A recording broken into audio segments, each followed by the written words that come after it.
All right, so we just watched Lisa Frankenstein, which just got released in theaters, and all I can say is, what? That's really weird, Lisa.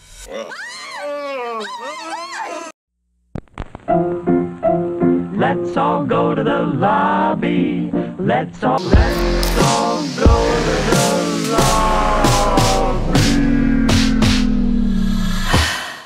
I'm a OG boy. Know that they ride or die. I keep boys by my side.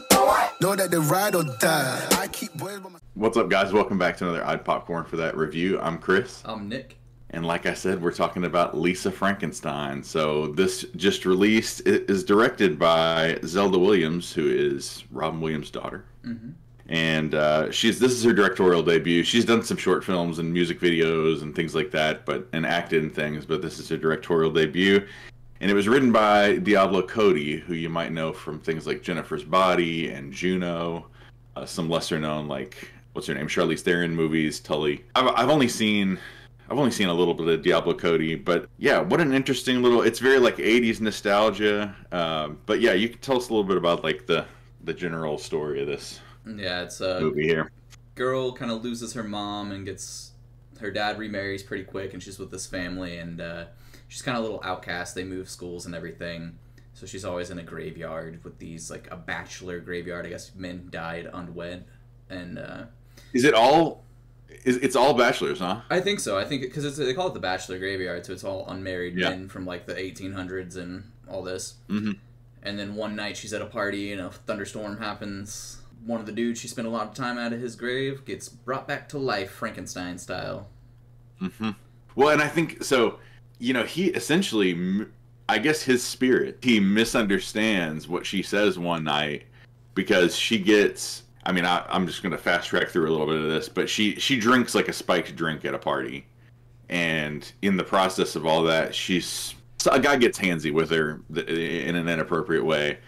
And she's really upset, and she goes to the graveyard and says, like, I just wish I was with you right now. And then she goes into this bathroom and smashes the mirror. And the moment she smashes the mirror, the lightning strikes the grave. But he, like, misunderstands her as saying, like, I wish you were my husband. And what we find out she really meant was, like, I just want to be dead too, which I interpreted that way too. I thought she was like pining for because he's got his bust above his grave, you know. So I thought she was like in love with his facial features and whatever, but not really. In fact, if you don't want to know anything more about this movie, we're kind of tiptoeing into spoilers right now already. But like, let's do it. But I just think it was a little bit of a weird choice because the movie's kind of set up, like if you read a plot description online or something, it's like, oh, she's crushing on this guy and he's like a Frankenstein-like zombie monster from the 1860s or something like that. But it's not really like that. Like, it's more than halfway into the movie before she ever entertains the thought of like, maybe you. Right. You know what I mean? So I thought that was interesting because she's like actively crushing on another guy and talking about wanting to sleep with him. Like, he's alive already, you know. And there's a lot of little weird things about this movie. Like, I guess because electricity is what brought him to life. If you just like microwave him for a little while in a tanning bed, that kind of polishes out the wrinkles. Like, he just starts looking more and more human and having like the ability to do more facial features or facial expressions. Yeah, like every time she puts he's missing an ear, he's missing a hand, he's missing things, and like they'll get it somehow. And then they throw him in the tanning bed, and then that part of the body works for him again, and he looks more human as the movie goes on. You see, you know, you got to forgive a lot with that. I mean, I think the movie's asking you to just kind of go along with for the ride of it. But yeah, again, I thought that was a weird choice that she has I think maybe it would have been a better, more fulfilled movie if it had just always been about him and she's just trying to like put him in the tanning bed to get him like hot enough or whatever, you know. And interesting choice on the part of Cole Sprouse not his choice, but like interesting choice on the part of the director to have him be completely nonverbal the whole time, so he doesn't speak in this movie at all. Just some grunts and things like that. And dude, I couldn't help but think he's walking around like he's wearing an Edgar suit, dude.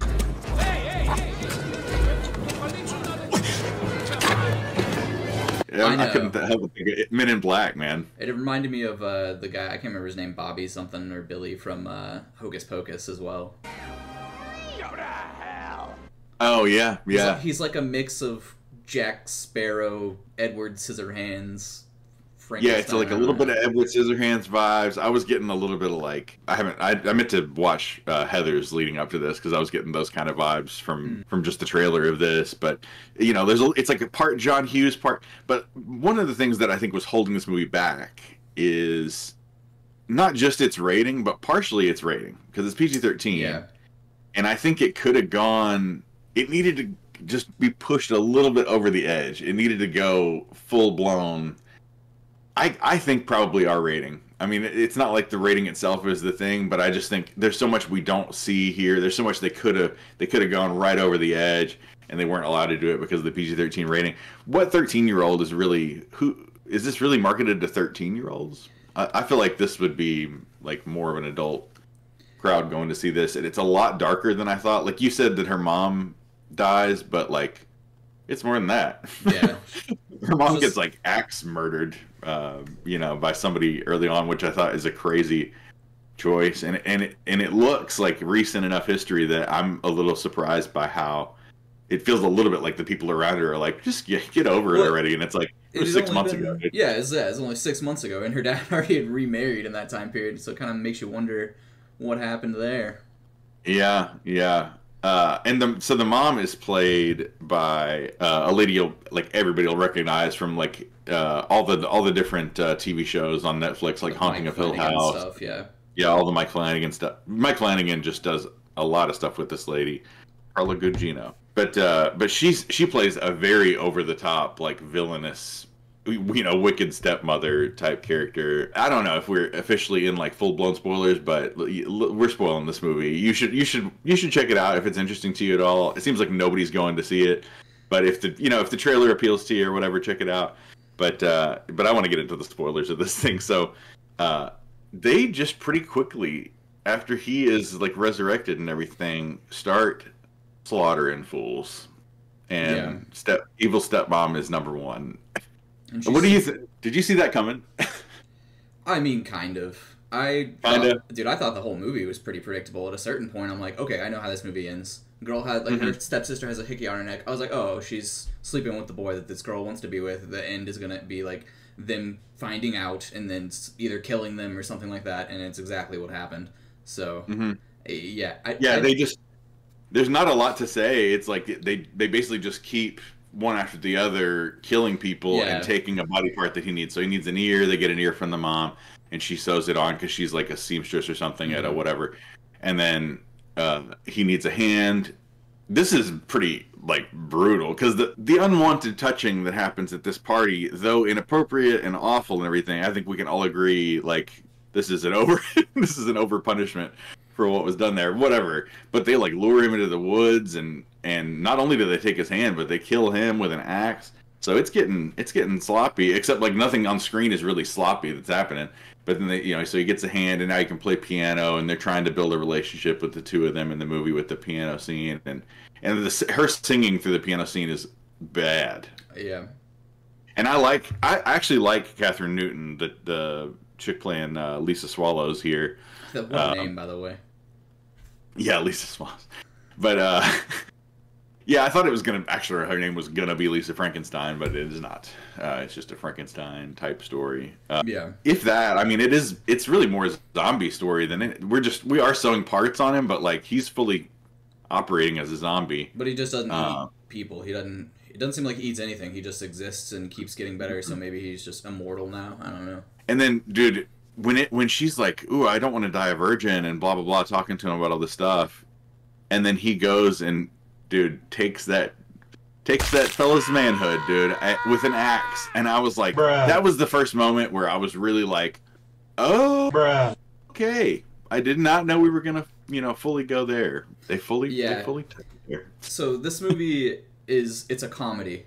That's the only point in the movie that I laughed. It is not very funny. It is not. It is not like it's billed as a comedy. I don't think anybody in my theater laughed. Like they laughed probably a few times throughout the movie, but it wasn't everybody. I didn't think the movie was fucking funny at all. I didn't like the movie, honestly. There were two parts that I liked. It was the penis getting chopped off, and then Wave of Mutilation, just because I like that song. To me, for some reason, I was getting flashbacks of watching, like... Have you ever watched sitcom shows with the laugh track removed? Yeah. It felt like that. Like, it felt like there was supposed to be a laugh track there to make this seem funny, but it was like a Big Bang Theory episode with all the laugh track removed. Hey, Howard, did you see that...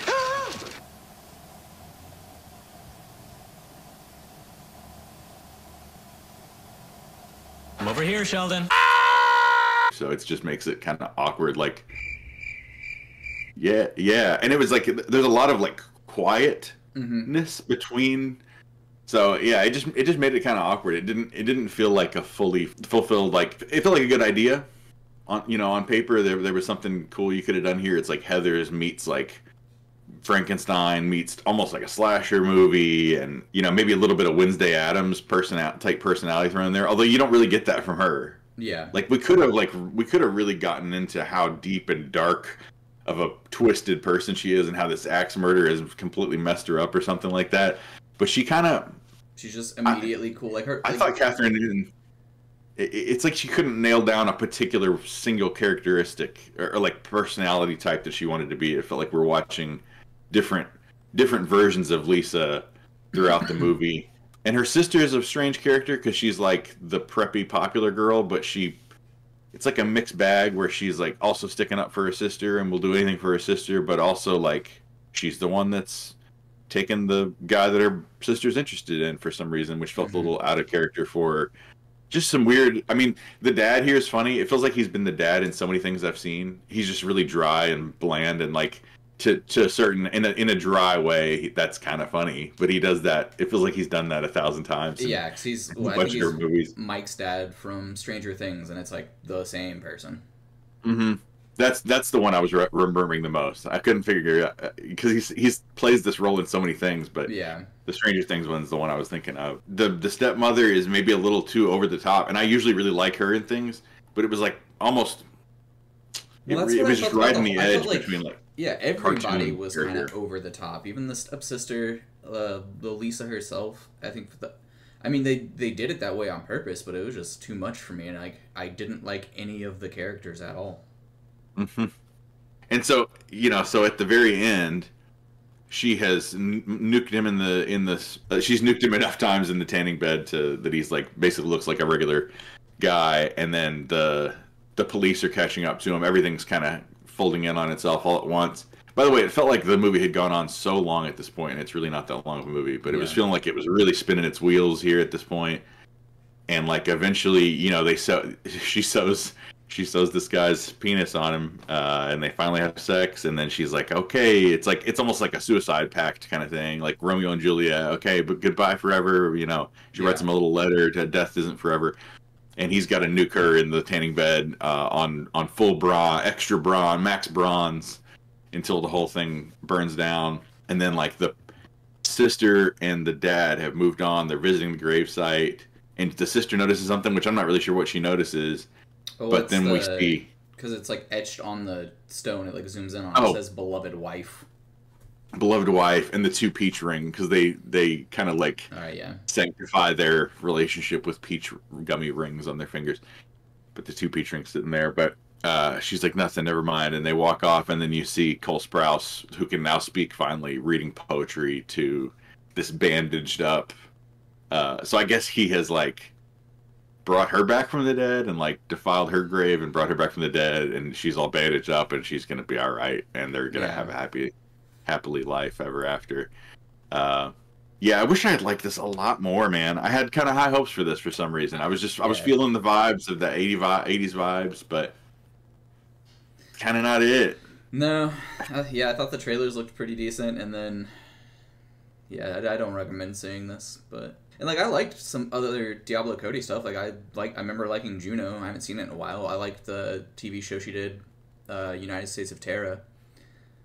Oh, I love that show. I didn't know she did that. Yeah, so, I mean, this one did not hit for me. But I don't think it's targeted for me. I think it's for, like, teenage girls.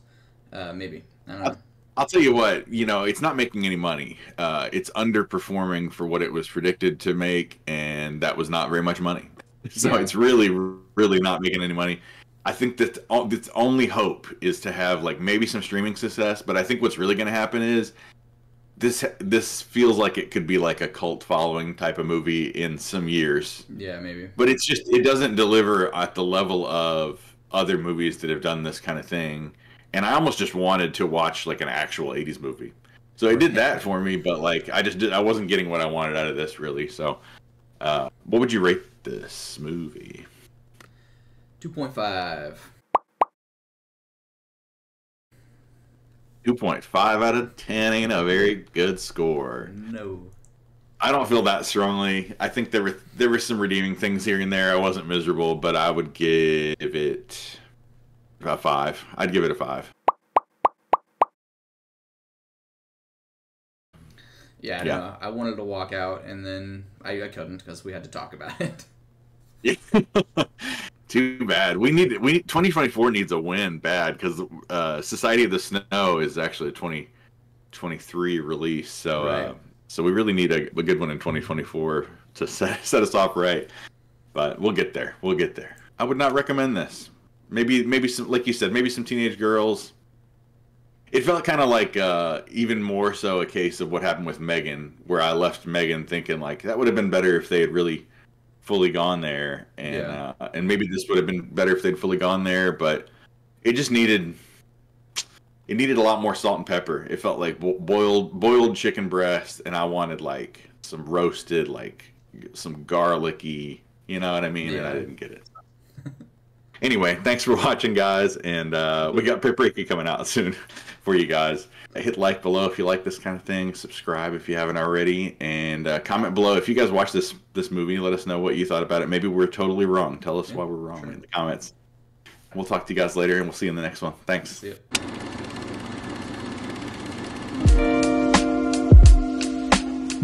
ya.